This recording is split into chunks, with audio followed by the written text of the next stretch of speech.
ஒரு பெரிய நகரத்துல வாழ்ந்துகிட்டு இருந்த சோனாக்குருவியோட அண்ணனும் அண்ணியும் இப்ப சோனாக்குருவியோட வீட்டுக்கு வந்துகிட்டு இருந்தாங்க.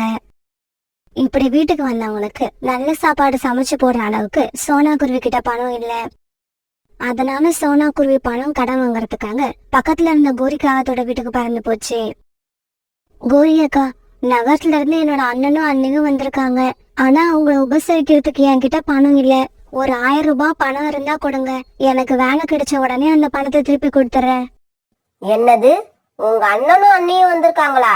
எனக்கு தெரிஞ்சு கிட்டத்தட்ட 7-8 வருஷமா உனக்கும் அவங்களுக்கும் பேச்சுவார்த்தையே இல்ல. உன்கிட்ட பேச்சுவார்த்தை வச்சுக்கிட்டா நீ ஏதாவது உதவி கேட்டுருவியோன்னு பயந்துகிட்டுதான் அவங்க இத்தனை நாளா உன்கிட்ட பேசாம இருந்தாங்க. அப்படிப்பட்ட அண்ணனும் அண்ணியும் இப்ப எப்படி இந்த ஏழை தங்கச்சி வீட்டுக்கு வந்தாங்க? கோரி அக்கா, நாம ஏன் அதையெல்லாம் நினைச்சுக்கிட்டு, ஏதோ எல்லாரும் ஒன்னா சேர்ற நேரம் வந்திருக்கு, அதனாலதான் வந்திருக்காங்க. அப்புறம் நான் கேட்ட பணத்தை கொடுத்தீங்கன்னா நான் மளிகை ஜாமான் வாங்கிட்டு வீட்டுக்கு போவேன். இங்க பாரு சோனா, இவ்வளவு நாள் பண திமிர்ல இருந்த உங்க அண்ணனும் அண்ணியும் இப்ப உன்கிட்ட எதுக்காக வந்திருக்காங்கன்னு தெரியல. எதுவுமே தெரியாம உன்னை யாரு கடன் வாங்கி அவங்களுக்காக செலவு பண்ண சொல்றது? அதுவும் 1000 ரூபாய் கடன் கேக்குற. இங்க பாரு, 500 ரூபாய் தரேன். அதுக்குள்ள என்ன பண்ண முடியுமோ செஞ்சு அவங்கள திருப்பி அனுப்பு. இப்படி சொன்ன கோரிக்காகவும் சோனா குருவி கிட்ட 500 ரூபாய் பணத்தை கொடுக்க அதை வாங்கின சோனா குருவி உடனே மளிகை கடைக்கு பறந்து போச்சு. பிறகு வீட்டுக்கு போன சோனா குருவி கிச்சனுக்குள்ள போய் சமைக்க ஆரம்பிச்சது. ரூபி, என்னோட தங்கச்சிக்கு சமைக்க தெரியுமான்னு கேட்டல்ல, இங்க பாரு, என்னோட தங்கச்சி நமக்காக விதவிதமான ஐட்டங்களை சமைச்சு வச்சிருக்கு. நிறைய ஐட்டங்கள் இருக்கிறது என்னவோ உண்மைதான். ஆனா ருசி எப்படி இருக்குன்னு சாப்பிட்டு பார்த்தாதான் தெரியும். பிறகு சோனா குருவி அண்ணனும் அண்ணியும் அந்த சாப்பாட்டை சாப்பிட ஆரம்பிச்சாங்க. சோனா, சும்மா சொல்லக்கூடாது. நீ ரொம்ப அருமையா சமைக்கிற. எல்லாமே ரொம்ப ருசியா இருந்தது.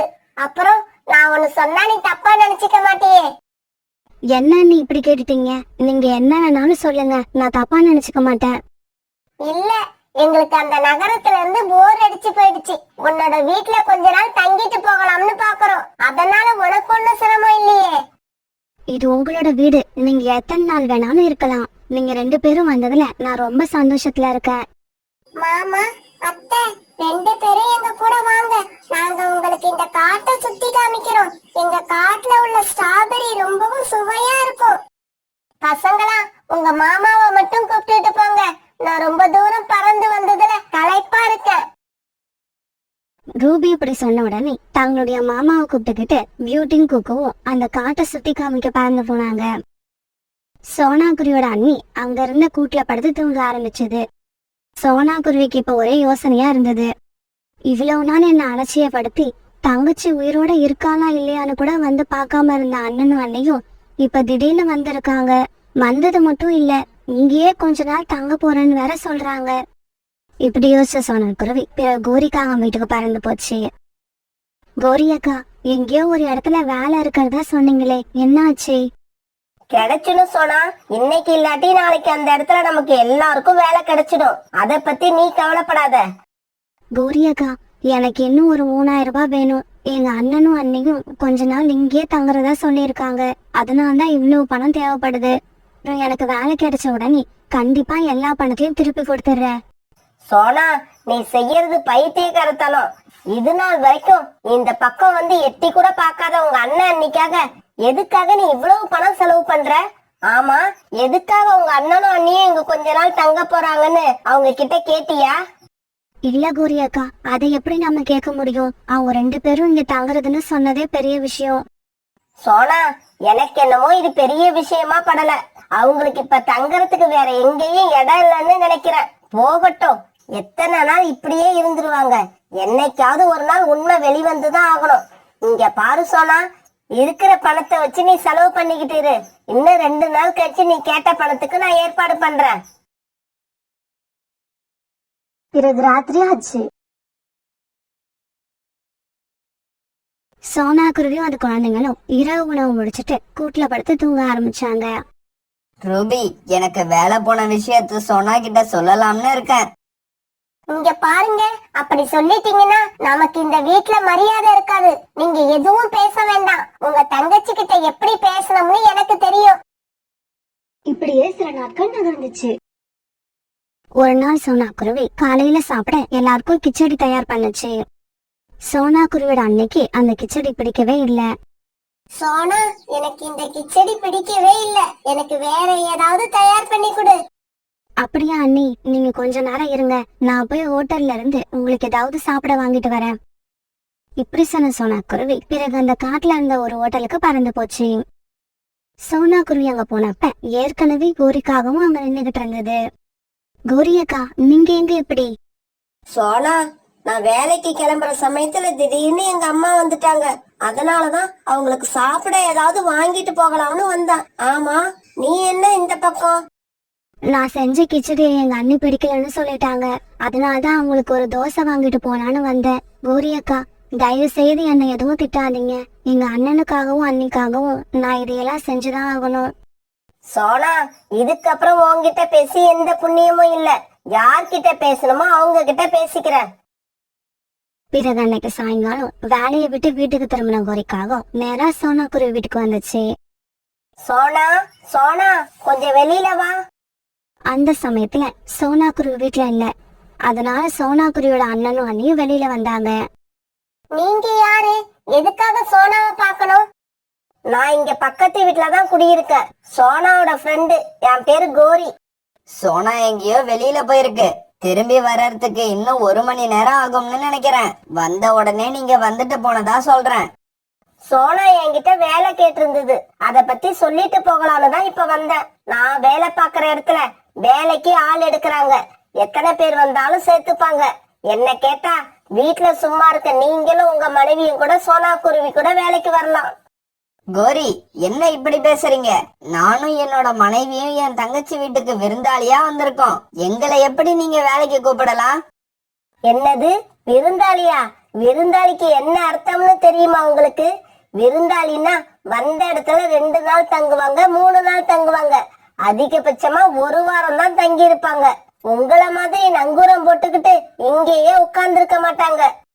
இங்க பாருங்க கோரி, நீங்க ஒன்னும் கவலைப்பட வேண்டாம். அத பத்தி கவலைப்பட வேண்டியது சோனா குருவிதான். சோனாவுக்குள்ள இறக்க மனசை பயன்படுத்தி தானே நீங்க 2 பேரும் இங்க வந்து ஸ்ட்ராங்கா உட்கார்ந்து இருக்கீங்க. உங்களுக்காக சோனா குருவி எவ்வளவு கஷ்டப்படுது தெரியுமா?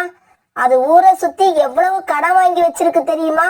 அது உங்களுக்கு செலவு பண்றதெல்லாம் சம்பாரிச்சு சேர்த்து வச்ச காசு இல்ல. பாக்குறவங்க கிட்ட எல்லாம் கடன் வாங்கிக்கிட்டு இருக்கு. இன்னும் நீங்க 1 மாசம் இங்க இருந்தா கூட சோனா யார்கிட்டயாவது கடன் வாங்கி உங்களுக்கு சாப்பாடு போட்டுக்கிட்டு தான் இருக்கும். இங்க பாருங்க, உண்மையிலேயே உங்களுக்கு சோனா குருவி மேல அக்கறை இருந்தா பேசாம நாளைக்கு சோனா கூட கிளம்பி வேலைக்கு வாங்க. சும்மா விருந்தாளி விருந்தாளின்னு சொல்லிக்கிட்டு வீட்லயே உட்கார்ந்து சாப்பிடலாம்னு ஐடியா பண்ணாதீங்க. இப்படி சொல்லிட்டு கோரிக்காக அங்க இருந்து பறந்து போயிடுச்சு. இங்க பாருங்க, இப்ப இந்த கோரி வந்து பேசிட்டு போனதையெல்லாம் நாம உங்க தங்கச்சி கிட்ட சொல்ல வேண்டாம். எதுவும் நடக்காத மாதிரி சத்தம் போடாம இருந்துடுவோம். ரூபி, நல்லா யோசிச்சு பாரு. எனக்கோ வேலை போயிடுச்சு. இன்னும் எத்தனை நாள் தான் இந்த மாதிரி வீட்லயே உட்கார்ந்து சாப்பிடுறது? வேலை எங்க இருந்தாலும் பார்க்க தானே போறோம். அந்த வேலையை இங்கேயே பார்க்கலாம்னு நான் முடிவு பண்ணிட்டேன். சோனா நமக்காக எவ்வளவோ கஷ்டப்பட்டு சாப்பாடு போட்டுக்கிட்டு இருக்கு. இதுக்கு மேலயும் நான் சோனாவை கஷ்டப்படுத்த விரும்பல. இங்க பாருங்க, நம்ம வேலை இல்லாம இங்க வந்து இருக்கிறது எல்லாருக்கும் தெரிஞ்சா அது நமக்கு பெரிய அவமானம். இங்க பாரு ரூபி, நாம நல்ல நிலைமையில இருந்தப்ப என்னோட தங்கச்சிய கூட்ட ஒரு வேளை சாப்பாடு கூட போட்டதில்ல. ஆனா சோனா எவ்வளவோ கஷ்டத்துல இருந்தோம் நம்மளோட வயிறு நிறைய சாப்பாடு போடுது. நான் சொல்றத கேளு. நாளையில இருந்து சோனா கூட நாம 2 பேரும் வேலைக்கு போறோம். முடியாது, என்னால எங்கேயும் வேலை பார்க்க முடியாது. ரூபி, அதனால ஒன்னும் தப்பு இல்ல. உனக்கு வேலை பார்க்க இஷ்டம் இல்லைன்னா நீ கிளம்பி உங்க அம்மா வீட்டுக்கு போயிடு. நான் நல்ல நிலைமைக்கு வந்ததுக்கு அப்புறம் உன்னை வந்து கூட்டுக்கிறேன். என்னது, திடீர்னு எங்க அம்மா வீட்டுக்கு போக சொன்னா என்ன அர்த்தம்? என்னோட அண்ணனும் அண்ணியும் எங்க அம்மாவை வச்சிருக்கதே பெரிய சுமையா நினைக்கிறாங்க. இந்த நிலைமையில என்னால எப்படி அங்க போக முடியும்? அப்படின்னா ஒழுங்கு மரியாதையா என் கூட வேலைக்கு வா. சோனா படுற கஷ்டத்துல இதுக்கப்புறம் நாமளும் பங்கெடுத்துப்போம். சரிங்க, யோசிச்சு பார்த்தா நீங்க சொல்றதும் சரிதான்னு தோணுது. நானும் வேலைக்கு வரேன். நம்ம எல்லாரும் சேர்ந்து ஒன்னாவே வேலைக்கு போவோம். ரூபி, நீ உண்மையிலேயே மனசு மாறிட்டனா சீக்கிரமா போய் சாப்பாடு தயார் பண்ணு. சோனா குருவி வர்றப்ப சாப்பாடு ரெடியா இருக்கணும். உடனே ரூபி குருவி கிச்சனுக்குள்ள போய் சாப்பாடு தயார் பண்ண ஆரம்பிச்சது. அன்னைக்கு சாயங்காலம் சோனா குருவி வந்த உடனே அதோட அண்ணனும் அண்ணியும் நடந்தது எல்லாத்தையும் சொன்னாங்க. ஆமா சோனா, எனக்கு வேலை போயிடுச்சு. வேலை போனதுக்கு அப்புறமும் சொகுசான வாழ்க்கை வாழ்றதுக்காக நிறைய இடங்கள்ல கடன் வாங்கிட்டோம். பிறகு வேலையும் கிடைக்கல, வாங்கின கடனையும் அடைக்க முடியல. நாங்க சாப்பாட்டுக்கே கஷ்டப்படுற நிலைமை வந்துடுச்சு. அதனாலதான் நான் ரூபியை அழைச்சுக்கிட்டு உன்னோட வீட்டுக்கு வந்துட்டேன். சோனா, தயவு செய்து என்ன மன்னிச்சிடு. நாங்களும் உன் கூட வேலைக்கு வர்றதா முடிவு பண்ணிட்டோம். இதுக்கப்புறம் நீ எங்கேயும் கடன் வாங்க வேண்டாம். நீ இல்லாதப்ப உன்னை தேடி வீட்டுக்கு வந்த கோரி தான் நடந்தது எல்லாத்தையும் எங்க கிட்ட சொன்னாங்க. நீ படுற கஷ்டத்தை கேட்ட உடனே எங்களோட மனசு மாறிடுச்சு. உன்கிட்ட உண்மையை சொல்லணும்னு முடிவு பண்ணிட்டோம். தன்னோட அண்ணி இப்படி பேசுனது கிட்ட சோனா குருவி ரொம்ப சந்தோஷமாயிடுச்சு. பிறகு மறுநாள் காலையில கோரிக்காக சோனா குருவி வேலைக்கு அழைச்சிட்டு போறதுக்காக அவங்க வீட்டுக்கு வந்துச்சு. அப்ப வேலைக்கு போறதுக்காக சோனா குருவி, அவங்க அண்ணன், அவங்க அண்ணி, இவங்க 3 பேரும் வீட்டை விட்டு வெளியே வந்தாங்க. பிறகு எல்லாரும் சேர்ந்து வேலை பார்க்க வேண்டிய இடத்துக்கு பறந்து போனாங்க. இப்படி போனவங்க ஒரு பெரிய வயல்ல தங்களுக்கு கொடுத்த வேலைய எல்லாருமே ரொம்ப சந்தோஷமா செய்ய ஆரம்பிச்சாங்க. இப்படியே சில நாட்கள் நகர்ந்துச்சு. தினமும் சோனா குருவியோட அண்ணனும் அண்ணியும் அவங்க வாங்குற சம்பளத்தை சோனா குருவி கிட்ட கொடுத்தாங்க. சோனா, நீ இதுவரைக்கும் எங்கெங்க கடன் வாங்கி இருக்கிறியோ எல்லா கடனையும் இந்த பணத்தை வச்சு அடைச்சிடு. ஆமா சோனா, இதுக்கப்புறம் நாம எங்கேயும் கடன் வாங்காம சம்பாதிக்கிற காசை வச்சு வாழ கத்துப்போம். பிறகு அந்த பணத்தை எடுத்துட்டு போன சோனா குருவி யார் யார்கிட்ட கடன் வாங்கி இருந்ததோ எல்லா கடனையும் அடைச்சது. கடைசியா 500 ரூபாய் பணத்தை எடுத்துக்கிட்டு கோரிக்காகத்துக்கிட்ட போச்சு. இந்தாங்க உங்ககிட்ட வாங்கின 500 ரூபாய். அப்புறம் எங்க அண்ணனும் அண்ணியும் வேலை பார்க்க ஆரம்பிச்சதால இதுக்கப்புறம் நான் எங்கேயும் கடன் வாங்க வேண்டிய அவசியம் இருக்காது. கோரியாக்கா, இது எல்லாத்துக்கும் காரணம் நீங்க தான். நான் சொல்ல தயங்கின எல்லா விஷயத்தையும் நீங்க எங்க அண்ணன் கிட்ட தெளிவா எடுத்து சொல்லிட்டீங்க. சோனா, அன்னைக்கு நீ வீட்ல இருக்க மாட்டேன்னு தெரிஞ்சுதான் நான் வேணுமெனே உங்க வீட்டுக்கு வந்தேன். உங்க அண்ணன் அன்னிக்கிட்ட அப்படி பேசினேன். அவங்க மட்டும் இப்ப வேலைக்கு போற முடிவு எடுக்கலன்னா இன்னும் 2 நாள் கழிச்சு வந்து சண்டை போட்டு உங்க 2 பேரையும் உங்க வீட்டை விட்டே விரட்டி இருப்பேன். பிறகு சோனா குருவி ரொம்ப சந்தோஷமா தன்னோட வீட்டுக்கு திரும்பி வந்தது. அதுக்கப்புறம் சோனா குருவி, அவங்க அண்ணன், அவங்க அண்ணி, இவங்க 3 பேரும் ஒன்னா வேலைக்கு போய் சம்பாதிக்க ஆரம்பிச்சு அதே வீட்டுல ரொம்ப சந்தோஷமா வாழ ஆரம்பிச்சாங்க. கோரிக்காக ஒரு வாரத்துக்கு பின்னால வரைஞ்சிருந்து சோனா குருவியும் ரீட்டாக்கிலையும் பேசிக்கிறத கவனிச்சுக்கிட்டு இருந்தது. சோனா குருவியும் ரீட்டாக்கிலையும் ஒரு கூடையில அவங்களுக்கு கிடைச்ச தானியங்களை சேர்த்து வச்சிருந்தாங்க. ரீட்டா, நமக்கு இன்னைக்கு தேவைக்கு அதிகமாவே தானியங்கள் கிடைச்சிருக்கு. ஆனா இன்னைக்கு நான் உணவு தேட கிளம்புறப்ப என் பையன் குக்கு இனிப்பான பழங்கள் வேணும்னு கேட்டான். ஆமா சோனா, என்னோட பையன் மிட்டு கூட பழங்கள் கிடைச்சா எடுத்துக்கிட்டு வர சொன்னான். ஆனா என்ன பண்றது, நமக்கு பழங்களே கிடைக்கல. ரீட்டா, சரிவா, நம்ம இன்னும் கொஞ்சம் தூரம் பறந்து போய் ஏதாவது பழங்கள் கிடைக்குதான்னு பாப்போம். சோனா குருவி இப்படி சொன்ன உடனே ரீட்டா கிளி தானியங்கள் இந்த கூடைய தன்னோட அழகான தூக்கிக்குச்சு. ரீட்டா, இந்த கூடைய வேற நாம ஏன் தூக்கிட்டு போகணும்? இது இங்கே ஓரமா வச்சுட்டு வா. இங்க யாரும் இல்ல, அதனால நம்ம பயப்படாம இங்க வச்சுட்டு போகலாம். சோனா குருவி இப்படி சொன்ன உடனே அந்த தானியங்கள் இருந்த கூடைய அவங்க இருந்த மரத்துக்கடியில வச்சுட்டு பிறகு அவங்க 2 பேரும் இனிப்பான பழங்களை தேடி பறந்து போறாங்க. இந்த சந்தர்ப்பத்துக்காக காத்திருந்த கோரிக்காக உடனே தான் மறைஞ்சிருந்த இடத்த விட்டு வெளியே வந்துச்சு. இந்த தானியங்களை எடுத்துக்கிட்டு போறவங்களுக்கு இந்த கூடை ஃப்ரீ. இப்படி நினைச்ச கோரிக்காகும் பிறகு அந்த கூடையை தூக்கிட்டு அங்கிருந்து பறந்து போயிடுச்சு. கோரிக்காக வீட்டுக்கு போனப்ப காலுக்காக ஜகு கூட படுத்து தூங்கிட்டு இருந்தது. டேய் ஜக்கு, எழுந்துரு, அம்மா உனக்காக தானியங்கள் எடுத்துக்கிட்டு வந்திருக்கேன். கோரியோட சத்தத்தை கேட்டு காலுக்காக ஜக்கு 2 பேருமே எந்திரிச்சிட்டாங்க. கோரி, தானியங்களை சாப்பிடறதுக்கு ஜக்குவை மட்டும் எழுப்புற, என்ன மறந்துட்டியா? எனக்கும் கொஞ்சம் தானியங்கள் கொடு. காலுஜி, கொஞ்சம் வெயிட் பண்ணுங்க. நானும் என்னோட பையனும் சாப்பிட்டு மீதி இருந்தா உங்களுக்கு தரோம். இந்த சமயத்துல பழங்களை தேடி போன சோனா குருவிக்கு ஒரு டாக்கிலிக்கும் ஒரு நதி ஓரத்துல கொஞ்சம் பழங்கள் கிடைச்சது. சோனா, நம்ம வேலை சீக்கிரமா முடிஞ்சிடுச்சு. இன்னைக்கு தானியங்களும் கிடைச்சிருக்கு, பழங்களும் கிடைச்சிருக்கு. அந்த பழங்களை எடுத்துக்கிட்ட சோனா குருவியும் ரீட்டாக்கிலையும் பிறகு தானியங்கள் இந்த கூடையை வச்சுட்டு போற இடத்துக்கு வந்தாங்க. இப்படி வந்த இவங்க 2 பேரும் அவங்க வச்சுட்டு போன இடத்துல கூடை இல்லாத பார்த்துட்டு அதிர்ச்சி ஆனாங்க. ரீட்டாக்கிளி அழவே ஆரம்பிச்சிருச்சு. எவ்வளவு கஷ்டப்பட்டு தானியங்களை எடுத்து வச்சோம், அவ்வளவும் போயிடுச்சு. தானியங்கள் போனா கூட பரவாயில்ல. எங்க அம்மா காலத்துல இருந்து நான் வச்சிருந்த கூடையும் அது கூட சேர்ந்து போயிடுச்சு. இந்த காட்டுல இதுக்கு முன்னாடி இப்படி எல்லாம் திருட்டு நடந்ததே இல்ல. இது எனக்கு ரொம்ப ஆச்சரியமா இருக்கு. ரீட்டா அழாத, என் கூட வா. எங்க வீட்டுல கொஞ்சம் தானியங்கள் இருக்கு, அதை நான் உனக்கு தரேன். பிறகு சோனா குருவும் ரீட்டாக்கிட்டையும் தங்களுடைய வீடுகளுக்கு பறந்து போனாங்க. அம்மா அம்மா, எனக்கு இன்னைக்கு தக்காளி சாப்பிடணும் போல ஆசையா இருக்கு. அதனால எனக்கு தக்காளி எடுத்துக்கிட்டு வாங்க. காலுஜி, நம்ம பையன் சொல்றது காதுல விழுதா? அவனோட ஆசையை நிறைவேத்துங்க. இங்க பாருடா ஜக்கு, உழைச்சி சாப்பிட்றவங்க தான் அவங்க விருப்பப்பட்டதை சாப்பிட முடியும். நாம திருடி சாப்பிட்றவங்க. அதனால திருட போன இடத்துல என்ன கிடைக்குதோ அதை சாப்பிட்டுட்டு திருப்தி அடைஞ்சுக்கணும். டேய் ஜக்கு, உங்க அப்பா எப்பவுமே இப்படிதான். நாம ஆசைப்பட்டதை திருடி எடுத்துக்கிட்டு வர மாட்டாரு. நீ கவலைப்படாத. புறாவோட தோட்டத்துல இந்த தடவை தக்காளி தான் பயிர் பண்ணிருக்கு. அங்க இருந்து நான் உனக்கு கண்டிப்பா எடுத்துக்கிட்டு வரேன். கோரி, நானும் உன் கூட வாரேன். நானும் தக்காளி சாப்பிட்டு ரொம்ப நாள் ஆகுது. பிறகு காலுக்காகவும் கோரிக்காகும் 2 பேரும் புறாவோட தக்காளி தோட்டத்தை நோக்கி பறந்து போனாங்க. இவங்க 2 பேரும் தக்காளி தோட்டத்துக்கு போய் சேர்ந்தப்ப புறா தன்னோட தோட்டத்துல வேலை செஞ்சுக்கிட்டு இருந்தது. காலுஜி, என்ன இது? இந்த புறா இப்படி வயல்ல வேலை செஞ்சுக்கிட்டு இருந்தா நம்மளால எப்படி தக்காளி திருட முடியும்? கோரி, கொஞ்சம் பொறுமையா இரு. உழைக்கிறவங்க எல்லாருமே கொஞ்ச நேரம் கழிச்சு ஓய்வு எடுப்பாங்க. அந்த சமயம் வர்ற வரைக்கும் நாம காத்திருக்கணும். இப்படி ரொம்ப நேரம் தன்னோட தோட்டத்துல வேலை செஞ்ச புறா பிறகு ஒரு மரத்தடிக்கு வந்துச்சு. ரொம்ப நேரம் வெயில்ல நின்னு வேலை செஞ்சதால உடம்பு ரொம்ப களைப்பா இருக்கு. கொஞ்ச நேரம் இந்த மரத்தடியில படுத்து ஓய்வெடுப்போம். இப்படி அந்த மரத்தடியில படுத்த புறா கொஞ்ச நேரத்துல எல்லாம் தூங்க ஆரம்பிச்சிருச்சு. காலுஜி, நீங்க உழைக்கலனா கூட உழைக்கிறவங்கள பத்தி சரியா தெரிஞ்சு வச்சிருக்கீங்க. நீங்க சொன்ன மாதிரியே புறா படுத்து தூங்குது. இங்க பாரு கோரி, நீ புறா கண் விழிக்குதா இல்லையான்னு பாத்துக்க. நான் போய் தக்காளியா திருடிக்கிட்டு வந்துடுறேன்.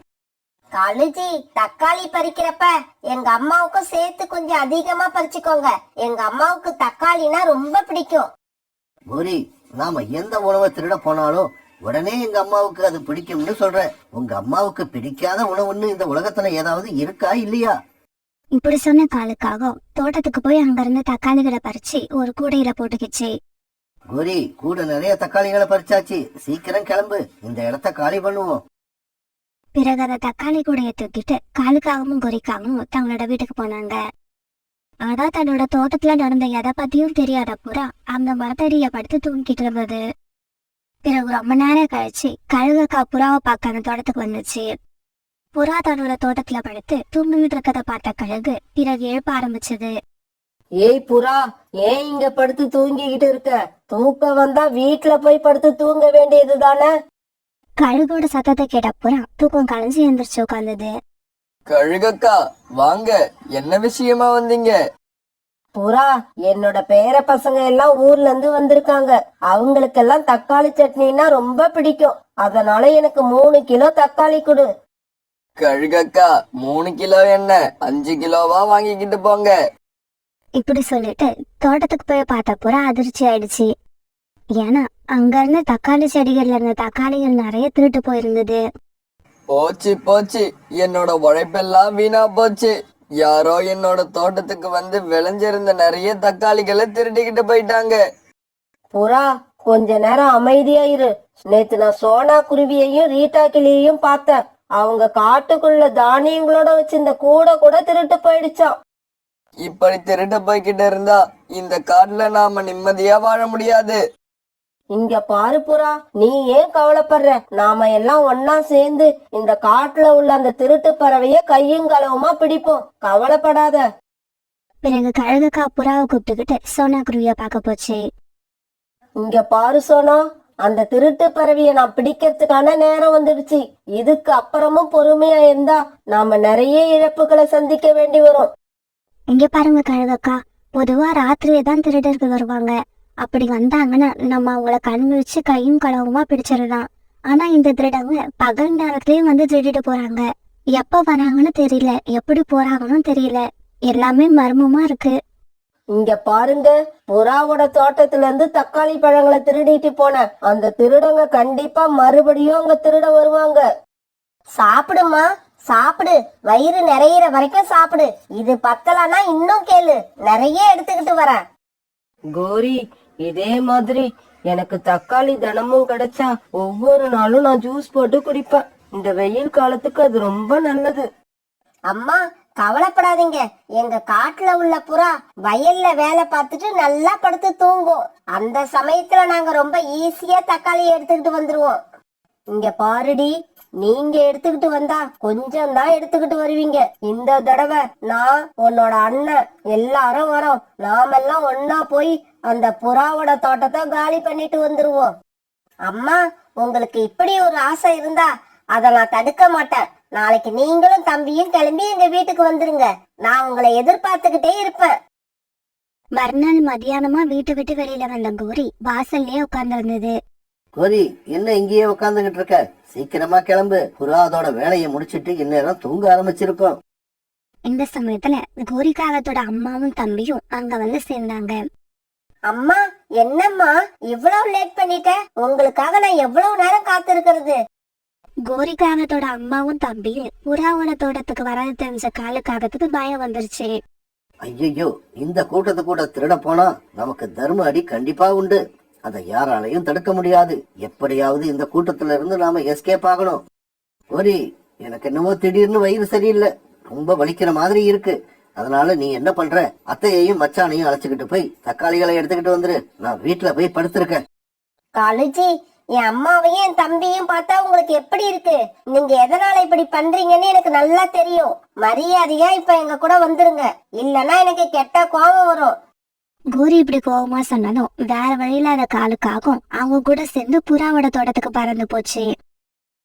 கழுகக்கா, அங்க பாருங்க, காங்களோட கூட்டம் ஒண்ணு பறந்து வருது. ஆமா ஆமா, ஒருவேளை இவங்க கூட திருடி இருந்தாலும் இருக்கலாம். இப்படி சொன்ன கழுகக்கா பிறகு புறாவை பார்த்து இப்படி சொல்லுச்சு.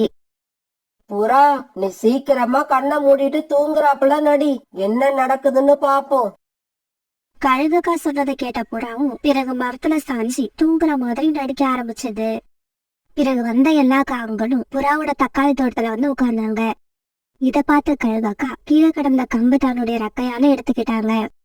மாப்பிள, அந்த புறா வருதான்னு கொஞ்சம் கவனமா பாத்துக்கோங்க. ஏன்னா இந்த வயசான காலத்துல என்னால அடி வாங்க முடியாது. அது இப்ப தெரிஞ்சு என்ன புண்ணியம்? திருடு வர்றதுக்கு முன்னாடியே அதை பத்தி யோசிச்சிருக்கணும். எனக்கு என்னவோ இன்னைக்கு அடி வாங்காம இந்த இடத்த விட்டு போக மாட்டோம்னு நினைக்கிறேன். மாமா, ஏன் இப்படி அவசரமா பேசுறீங்க? நாம நல்லதையே நினைப்போம், நல்லதே நடக்கும். மச்சான், நீனும் உங்க அம்மாவும் என்னைக்கு யாருக்கு நல்லது நினைச்சிருக்கீங்க, இன்னைக்கு நினைக்க போறீங்க? இங்க பாருங்க, எதுக்காக வெட்டித்தனமா பேசிக்கிட்டு இருக்கீங்க? சீக்கிரமா ஆளுக்கு கொஞ்சம் தக்காளியை சாப்பிடுங்க. சாப்பிட்டு முடிச்சிட்டு போறப்ப இந்த கூடையில வேற எடுத்துக்கிட்டு போகணும். இப்படி பேசிக்கிட்ட இவங்க எல்லாரும் பிறகு தக்காளிய சாப்பிட ஆரம்பிச்சாங்க.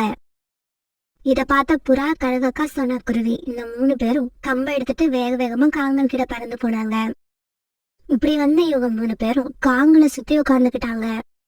பறவைகளே, தயவு செய்து என்ன மட்டும் அடிக்காதீங்க. என்னோட வயசுக்கு மதிப்பு கொடுத்து என்ன விட்டுடுங்க. இல்ல, அப்படி இல்ல. இருக்கிற கூட்டத்திலேயே நான் தான் சின்ன பையன். சின்னவங்க தவறு பண்ணனா அத மன்னிக்கிறது பெரியவங்களோட கடமை இல்லையா? அதனால என்ன மன்னிச்சிடுங்க. இங்க பாருங்க காகங்களே, இந்த புறாவோட கோர்ட்டுல யாரு தப்பு செஞ்சாலும் தப்பு தப்பு தான். சின்ன குழந்தைங்க, வயதான பெரியவங்கன்னு யாருக்குமே மன்னிப்பு கிடையாது. பிறகு புறா, சோனா குருவி, கழுகக்கா இவங்க 3 பேரும் சேர்ந்து அந்த காங்கல் 4 பேரையும் அடி அடி நடிக்க ஆரம்பிச்சாங்க.